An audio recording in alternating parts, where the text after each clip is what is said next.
પ્રજાપતિ બ્રહ્મકુમારી ઈશ્વરીય વિદ્યાલય ખાતે નશામુક્તિ મહાઅભિયાન કાર્યક્રમ યોજાયો। બ્રહ્મકુમારી ભાવનગર અને લાયન્સ ક્લબ ઓફ ભાવનગર સિટીના સંયુક્ત ઉપક્રમે નશામુક્તિ મહાઅભિયાનનું આયોજન કરવામાં આવ્યું હતું। આ કાર્યક્રમ પ્રસંગે બ્રહ્મકુમારી તૃપ્તિબેન, લાયન્સ ક્લબના પ્રમુખ કુલદીપસિંહ ચુડાસમા સહિતના મહાનુભાવોની ઉપસ્થિતિમાં સ્વસ્થ સમાજ, સુખી પરિવાર, ઉજ્જવળ ભારતને સાકાર કરવા નશામુક્તિના શપથો લેવામાં આવ્યા હતા।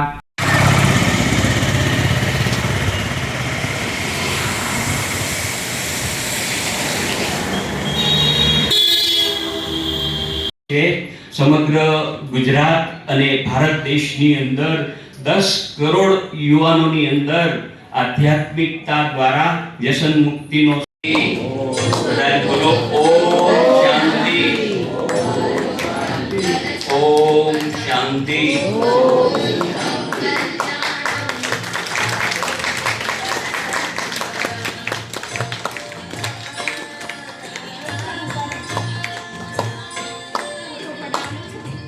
આજે ખૂબ આનંદનો દિવસ એટલા માટે છે કે દેશના વડાપ્રધાન આપણા યુવાનોની ચિંતા કરે છે। સૌથી મોટું અભિયાન વ્યસન મુક્તિનું અભિયાન એને યુવાનો માટે લાવ્યા। એમને ખબર છે કે યુવાનો જો વ્યસન મુક્તિ નહીં કરે અને વ્યસનમાં જશે તો આવનારા દિવસોમાં આપણો દેશ પણ ખૂબ પાછળ વયો જશે।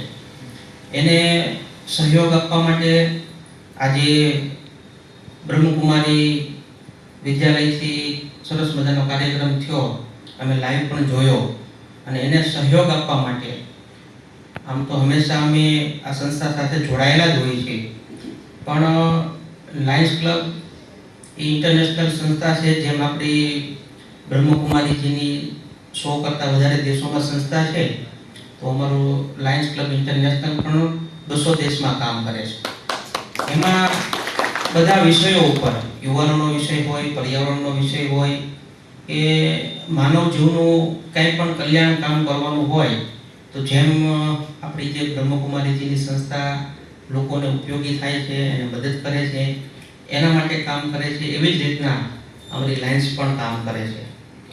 મને એ વાતનો આનંદ છે કે આ સંસ્થા દ્વારા ખાલી 10 લાખ પ્રતિજ્ઞા નથી લેવાની, પણ આમાં જો 5 લોકોએ તે ખરેખર પ્રતિજ્ઞા લઈ અને વ્યસન મૂકી દેશે ને તો 5 ઘરોની જિંદગી બચી જશે। આજે વિશેષ આ સેન્ટર પર કાર્યક્રમ રાખ્યો છે 10 કરોડ નશા મુક્તિ પ્રતિજ્ઞા મહાઅભિયાનનો। આ કાર્યક્રમ એક સામાન્ય અભિયાન નથી, પરંતુ એક મહાક્રાંતિ છે। આપણે જોઈએ છીએ કે આ દેશના યુવાઓએ, જેમ કે ભગતસિંહ અને સુખદેવ જેવા યુવાઓએ આ દેશમાંથી ફિરંગી પ્રજાને દૂર કરવા માટે થઈને એવી ક્રાંતિ સર્જી કે એ લોકો આ ભારતને છોડી અને ચાલી ગયા। આ ભારત દેશના યુવાઓની અંદર એ શક્તિ છે કે જે ધારે તે કરી શકે છે।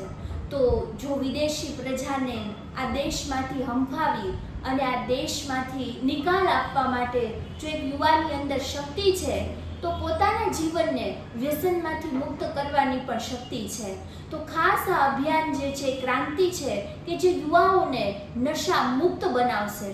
સાથે સાથે આ અભિયાન એક યજ્ઞ છે કે જેની અંદર વ્યસની પદાર્થોની આહુતિ પડશે અને આનંદનો આવિર્ભાવ થશે। સાથે સાથે આ અભિયાન એક યુદ્ધ પણ છે કે જેની અંદર કોઈ સાકાર વ્યક્તિ સાથે નથી લડવાનું, પરંતુ લડવાનું છે નશા સાથે, એ વ્યસન સાથે, એ બુરી આદતો સાથે કે જે આજે યુવાઓના જીવનને બરબાદ કરી રહ્યા છે। અને સાથે સાથે આ અભિયાન એક જાગૃતિનો મહાસંકલ્પ છે। જાગૃતિનો એવો મહાસંકલ્પ કે જેના આધારે જાગશે સમગ્ર દેશ અને વિશ્વ। કહેવાય છે કે જે દેશનો યુવા બેસેલો છે એ દેશ બેસેલો છે, જે દેશનો યુવા ચાલે છે એ દેશ ચાલે છે, અને જે દેશનો યુવા જાગૃત છે એ દેશ પણ જાગૃત છે। જો આજનો યુવા જાગૃતિ સાથે ચાલશે તો કોઈ પણ દેશની કે આતંકી સંગઠનોની પણ કોઈ તાકાત નથી કે આંખ ઊંચી કરીને આ દેશની સામે જોઈ શકે. તો બસ મારી એટલી જ શુભકામના છે કે અનેક યુવાઓ 10 કરોડનો એક આંકડો છે પણ એનાથી પણ વધારે યુવાઓ જે છે એ વ્યસન મુક્ત જીવન બનાવે, પોતાના જીવનને શ્રેષ્ઠ બનાવે અને આ દેશને વિકાસ તરફ લઈ જાય અને એક વિકસિત ભારતનું નિર્માણ થાય. અસ્તુ. ઓમ શાંતિ.